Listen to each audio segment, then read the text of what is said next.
Dreams. Dreams are complicated. Aspiring to be something, or to have something, or to find something, those goals are what drive us as human beings through trials and challenges to accomplish those dreams. No matter how difficult, or painful, or tedious, or impossible the idea of reaching your dream, is one of those powerful forces in the universe. And that force is driving me to achieve my dream. Since the beginning of the Pokémon franchise, catching Pokémon has been the center point. Although not compulsory for beating a Pokémon game, completing a Pokémon game is a different story. First, there's the regional dex. All the Pokémon in the game, pretty simple. You'd usually need 2 copies. Of course it's gotten easier with later gens, but it's still a difficult task. But the national dex, every Pokémon that has existed up until that point, although the national dex was removed from Sword and Shield for good animations. Pokémon Home is the new staple for completing the Pokédex, as it has infinite storage and allows you to connect to all modern Pokémon games. Even now, you can send Pokémon from Scarlet and Violet back to Sword and Shield. We've never had that technology before. Now, not only is this the perfect place to store all your Pokémon, but it's also amazing to create a Pokémon living dex. Pokémon Black and White are quite decisive. Released in 2010, these games are quite literally a soft reboot to the series. This can really be seen by the anime, and even some of the Pokemon. They introduced a bunch of new features like triple battles, the Dream World, and even gave us one of the best sequels in all of gaming. And I stand by that. It's just so good. They gave us 156 new Pokemon, which is more than Gen 1 even had. And speaking of Gen 1, it takes a lot of inspiration from it, as I mentioned. A lot of them are mid, to put it frankly. However, I think some of them are just top 10 Pokemon designs of like all time. And you know which ones I'm on about. Either way, I've still got to catch them all. Let's run it.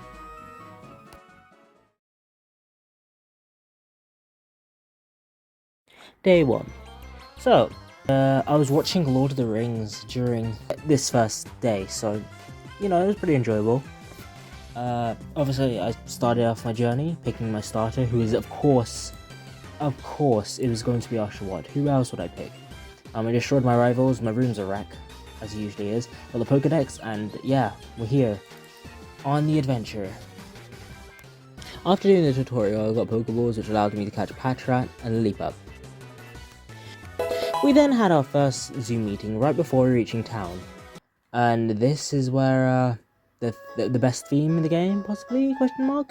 After the Pokemon Center tour, we run into a little event going on by, not the bad guy, no, he's not the bad guy. And then we battle N, which this fight just ruins me every randomizer. Thankfully, it's not randomized, that'd be a pain. Although, I'm looking forward to doing randomizers again, soon. Well, I'll talk about that for another time. Mom then gives us the running shoes, which allows us to go through Route 2. Is this Route 2 or I don't know. We end up battling Bianca at the end, who absolutely gets railed. And same with Sharon. I don't know what a challenge. Before taking on the gym, however, we're told that it might be wise to go and get another Pokemon, and this is where we get the Elemental Monkey, Pansia. If you choose the water, you get fire. If you choose grass, you get water. No, you get... I don't know. But I'm battling Salon, the green one, or Silent, or whatever his flipping name is. He has Pansia, and this Pansia was actually a bit of a pain. He killed me a couple of times, but I got it for it, and this gives us our first badge. That wasn't it for day 1 though. I decided to carry on since I was like halfway through the movie. Team Plasma, definitely not the evil team, was causing up a bit of trouble in the Dream Yard. And after taking them out in questionable events, I don't know why this scene always gets me. We then get the, whatever this is called, the weird thing on the bottom screen which allows me to trade and stuff. And also some stuff to do with the Dream World, which I'm pretty sure the Dream World isn't even... I don't even know. Is it discontinued now? Whatever. But I do catch a Moonma and a Purloin. It's called Moona, not Moonma. After that, I then go to the next route, where I meet these twins and have a cool double battle at the nursery. Is it smart to leave something here just in case? I then demolish every toddler in the nursery and move on when I battle Charon again. Now this game has a lot of rival battles, pretty much every time you beat a gym and then every time before the gym it has a rival battle. Which I don't mind, XP, free XP. After that, we then head into the cave to go and retrieve the Pokeballs or the Patrat or whatever. We do have a double battle, and after winning, my Oshawott evolves into the best starter. Mid starter, I'd say. The best, like, middle evolution. He's just so cool. Duot's just... Oh my god, I cannot stop glazing. He's just so cool. Oh yeah, and I also called it Rock and Roller, which puts us... Also called it Rock and Roller, which puts out 5 Pokemon. Actually, make that 7 since I've just caught an Audino and Bidove. And yeah, we get to the double grass here. Some very interesting stuff lurking in here. But oh well, maybe for next time. This is where I decided to stop for the day. I've done actually quite a bit. Usually day 1 I just get to the first gym and that's it. Day 2. I made my way to Nacrene City after catching a Blitzel.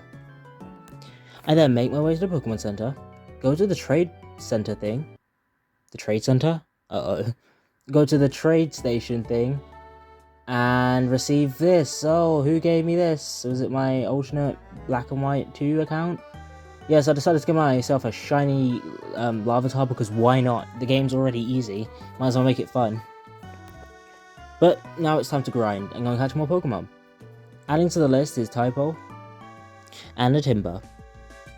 Yeah, he was a bit of a pain to catch, but Jesus Christ. These annoying toddlers. Anyway, before the gym, we have to take on N again, who's like spouting about Pokemon liberation and stuff. Oh, that's a Dragonite statue. I always thought that was cool. And the gym puzzle for this one. Instead of just walking a straight line battling trainers, we actually have to do a little puzzle.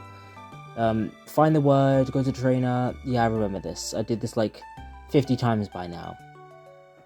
And luckily, Larvitar's actually putting in work. Anyway, time to battle Lenora, who starts with a Herdia, which is very annoying because it has Intimidate.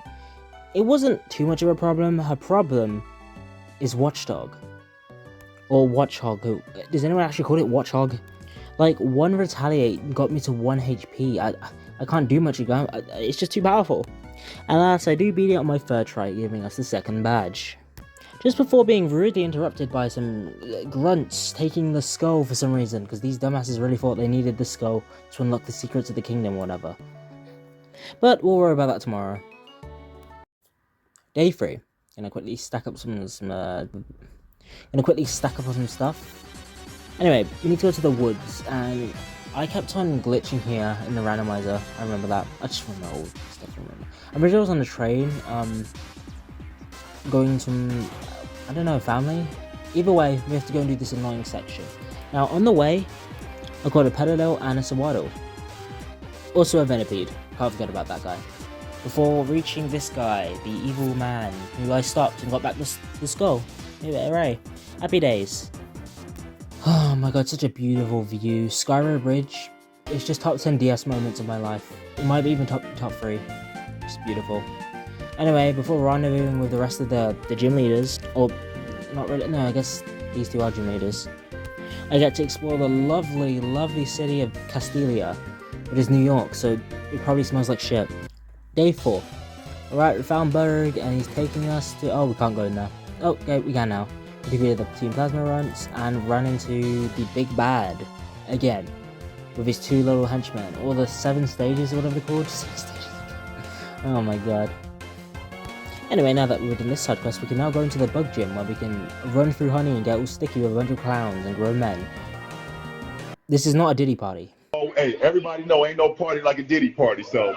Yeah, that's what's up. Yeah. After federal. This gym is actually, like, this game in general is just really tough. Like, these gym badges. This one in particular, because I chose a Oshawott and it didn't have anything for her. Even Pansia doesn't do much against the Vanny. She's just really strong. I even tried to be smart about it by poisoning her, but like, it just wasn't enough. But Larvitar pulled through, as he would, giving us the 3rd badge. And that's actually it for the day.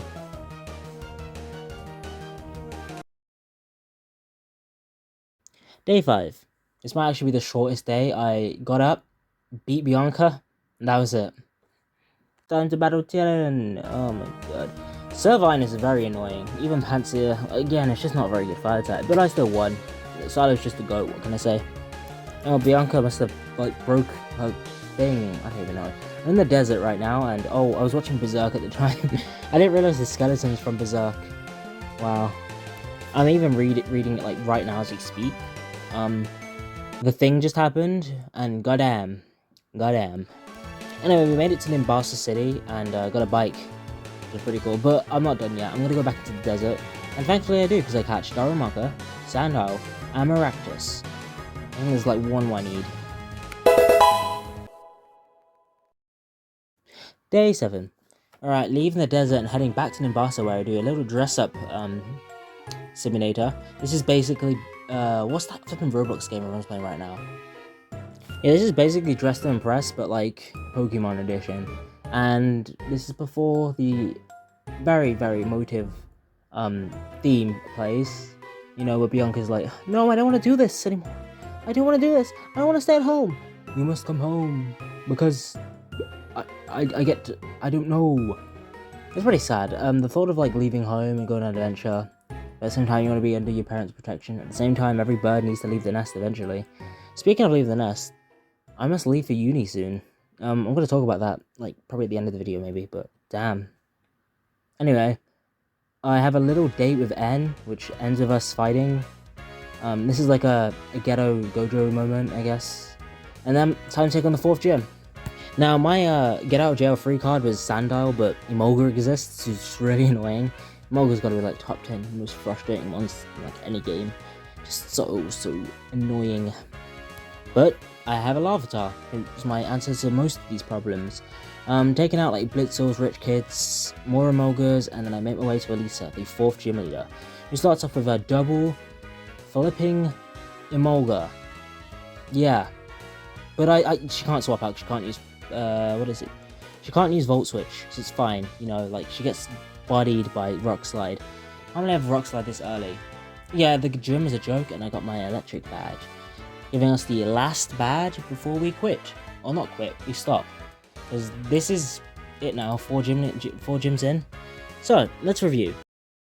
For some reason, this one feels really shorter than the rest of them. Is it because I did it in one recording and it's like I'm aware? It's been about half an hour and I've already done. Wow. But we got that many ones, which is good. I'm gonna keep playing.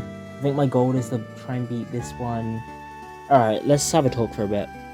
As I was saying, I am going to uni, which means my schedule is gonna change. I'll be able to record a lot more, at the same time a lot less. It's gonna be like this year, because I feel like, let me just go back to year 12. I was doing so good, came home at lunch, recorded stuff. Year 13 I got busy, because I had my A-levels, right? Early year 13 I guess it was fine, but it just really just started like, screwing me over. I wasn't even allowed to do co-abs anymore. And now, this summer, it's made me realise, do I even want to do that stuff anymore? I'm gonna do the channel, obviously, but I just don't know. Like, damn. I'm really just sitting here thinking about life. I really want to finish this channel. I really want to finish the challenge, at least. And I think, because I'm going on holiday for like 2 weeks, so that means I'm going to get done with Sun and Moon, I'm going to get done with X and Y, I'm going to try and beat Black and White. Play through Black and White 2 as well, and Oras. There's 5 games. If I can get that all done, have all the footage recorded and stuff, I mean, that would put me to about November, maybe? I don't know. I need to also do Kanto. I haven't done Kanto yet. Was that? Oh, and Oras. Ruby and Sapphire. So yeah, I think by the end of the year I want to get like all the half of them done. I don't know. I'll make up a spreadsheet and stuff and explain it properly. But yeah, it's been nice like talking about this. Anyway.